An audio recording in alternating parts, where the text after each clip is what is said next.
केवल रवि किरणों से जिनका संपूर्ण प्रकाशित है अंतर, उनकी वाणी में होता है तत्वों का सुंदरतम दर्शन। सत्य दर्शन बोध चारित्र पथ पर अविरल जो बढ़ते हैं मुनिगण। अरहत देव परम आगम गुरु को, अरहत देव परम आगम गुरु को शत शत वंदन, शत शत वंदन, शत शत वंदन, शत शत वंदन।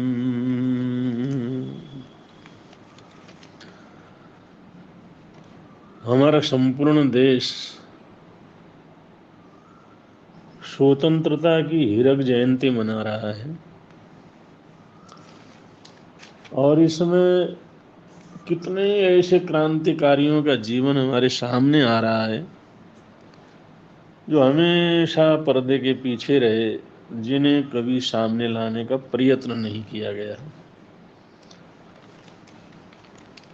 ऐसे महापुरुषों को, ऐसे स्वतंत्रता सेनानियों को, ऐसे देश के लिए मर मिटने वाले लोगों को याद करना, उनके प्रति सृजा के सुमन अर्पित करना, ये हम सब भारतीयों का अपना सबसे पहला कर्तव्य है। आज ऐसे ही एक क्रांतिकारी को हम याद कर रहे हैं। भारतीय स्वतंत्रता के जो क्रांतिकारी आनंद मोहन सहाय थे और उनकी पत्नी सती सहाय को क्रांतिकारी होने के कारण, देश में स्वतंत्रता का एक आह्वान करने के कारण से ब्रिटिश सरकार ने उनको तरह तरह की तकलीफ दी और देश निकाला का आदेश दे दिया,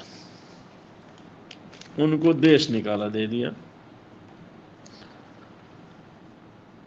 तो आनंद मोहन सहाय और उनकी पत्नी सती सहाय ये भारत से देश निकाला की सजा मिलने के बाद ये जापान जाकर के बस गए।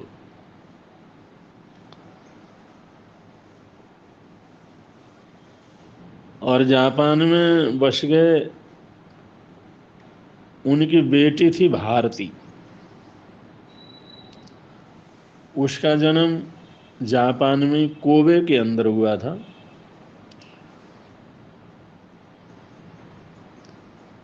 जिस समय 1943 में नेताजी सुभाष चंद्र बोस भारत की स्वतंत्रता के आंदोलन के अंतर्गत वो जापान में पहुंचे और बड़ी उनकी चर्चा हुई, तो उनके गोल को सुन करके, उनके जीवन को सुन करके भारती शाह के मन में बड़ा उत्साह पैदा हुआ। राष्ट्रभक्ति की भावना हिलोरे लेने लगी। उस समय भारती शाह की सिर्फ 15 वर्ष की उम्र थी। वो टोक्यो के महिला कॉलेज शोबे की छात्रा थी।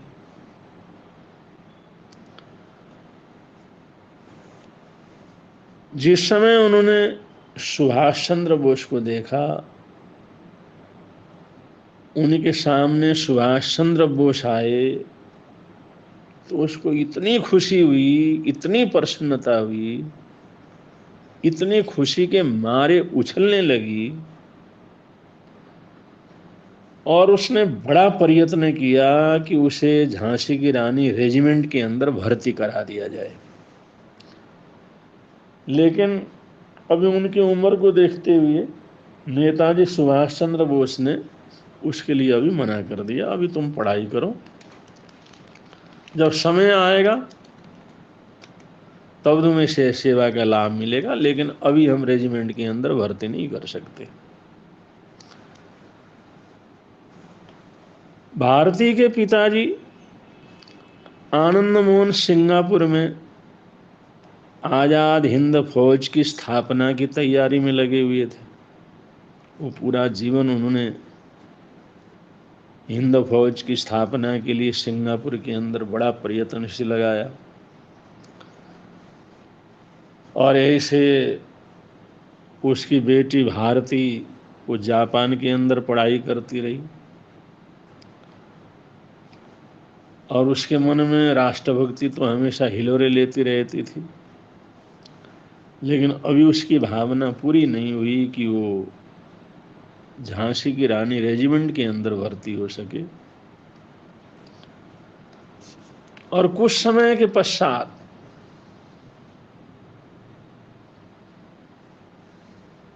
कुछ साल के पश्चात उसके बाद निमंत्रण आ गया कि अगर हम चाहो तो झांसी रानी रेजिमेंट के अंदर तुम भर्ती हो सकती हो। इस सूचना से उस लड़की के मन के अंदर अपरंपार खुशी हुई। उसने फौजी भेष में अपने यूनिफॉर्म, स्कूल का यूनिफॉर्म उतार कर फौजी वेश को धारण किया। अब जिस समय जाने लगी तो माँ ने पूछा, तुम उस देश के लिए मन से लड़ सकोगी जिस देश को तुमने देखा भी नहीं, तुमने जन्म भी नहीं लिया, वहाँ पढ़ाई लिखाई भी नहीं की, ऐसे देश के लिए मर मिटने के लिए तैयार हो जाओगी? लड़ सकोगी वहाँ पर?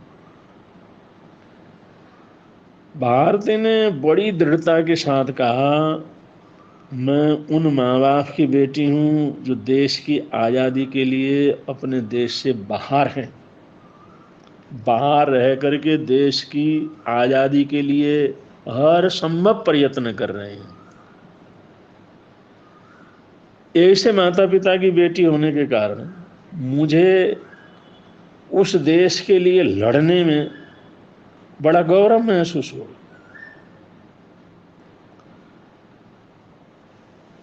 अगर हम स्वतंत्र हो गए तो देश निकाला भोग रहे मेरे माता पिता अपने देश के अंदर जा सकेंगे, इससे बढ़कर के मेरे लिए खुशी की बात क्या हो सकती? इससे बढ़कर के मेरे लिए गौरव की बात क्या हो सकती? सिर्फ 16 साल की उम्र में भारती साय ने वो शत्रुओं के विरोध में देश की स्वतंत्रता के लिए लड़ने के जोश के साथ उसने झांसी की रानी रेजिमेंट के अंदर भर्ती ली, उसके अंतर्गत आई, और उन्हें बैंकॉक में 6 महीने तक कठोर प्रशिक्षण से उसको निकलना पड़ा। 6 महीने के कठोर प्रशिक्षण के बाद वो इतनी योग्य साबित हुई, वो बहुत जल्दी ही झांसी की रानी रेजिमेंट में लेफ्टिनेंट बन गई। और उन्होंने लड़कियों के मन में और इन जो है देश के स्वतंत्रता के लिए लड़ने वाले नागरिकों के मन में, स्वतंत्रता सेनानियों के मन में वो जोश भरा, वो शक्ति भरी और वो उल्लास भरा जिससे हर कोई देश के लिए मर मिटने के लिए तैयार रहता था। जिस समय देश की स्वतंत्रता के लिए युद्ध चल रहा था, उस समय उसने बड़ी कोशिश की, मैं फ्रंट पे पर जा कर के लड़ूं, मैं पहली लाइन में जा कर के लड़ूं, लेकिन नेताजी सुभाष चंद्र बोस का आदेश था कि जब तक वहाँ पर कोई भी भाई जिंदा है, हमारा नौजवान जिंदा है, तब तक बहनों को वहाँ पर नहीं भेजा जाएगा। उन्होंने पीछे से ही लड़ाई करनी। अब ये शुद्ध चलते चलते अणु बम गिरने के बाद जापानी फौज ने आत्मसमर्पण कर दिया। तो ये आत्मसमर्पण होने का इसको बड़ा धक्का लगा और जापानी फौज के आत्मसमर्पण करने के बाद कई बहनों के साथ भारतीय को भी कैद कर दिया गया। उसके सब हथियार छीन लिए गए।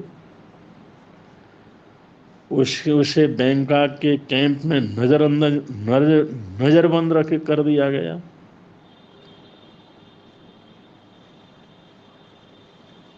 और कुछ समय के पश्चात उसे पता लगा कि उसके पिता भी उस सिंगापुर के जेल में बंद हैं।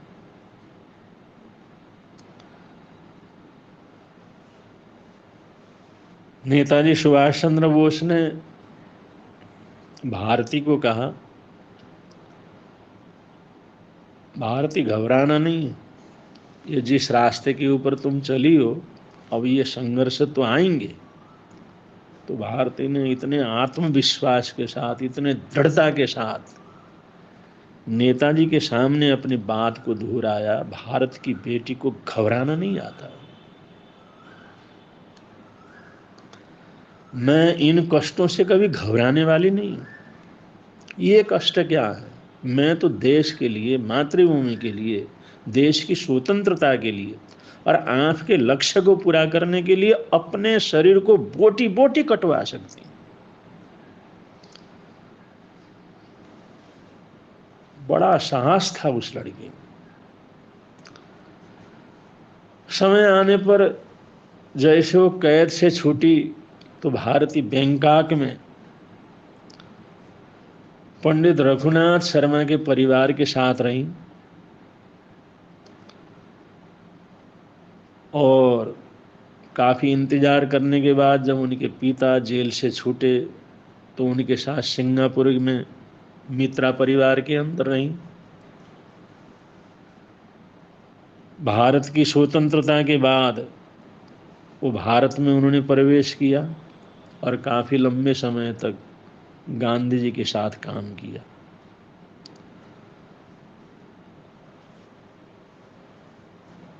और उसके अनंतर उस समाज सेवा के कार्य के अंदर समर्पित होकर के आगे बढ़ी। राजनीति से अपने आप को अलग रखा, समाज की सेवा, देश की सेवा में अपने संपूर्ण जीवन को पूरी तरह से लगा दिया। ऐसा अनूठा चरित्र था, वीर बहादुर थी भारत की बेटी भारती। ऐसे क्रांतिकारी, क्रांतिवीर किशोरों को हम सलाम करते हैं। इन्होंने देश के लिए हंसते हंसते अपने जीवन को समर्पित करने का संकल्प लिया। ऐसे लोगों को जितनी सद्भावना के साथ हम उनका गुणगान करें, उनके लिए मंगल कामनाएं करें, उनके लिए सद्भावनाएं करें, वो बहुत कम है। ऐसे वीर बहादुरों से ही देश की स्वतंत्रता जीवित रहती है, आगे बढ़ती है और देश के नागरिक सुरक्षित रहते हैं। तो इन्हीं मंगल कामनाओं के साथ, सद्भावनाओं के साथ हम अपने वक्तव्य को यहाँ पर विराम दे रहे हैं। बोलिए भगवान महावीर स्वामी की जय।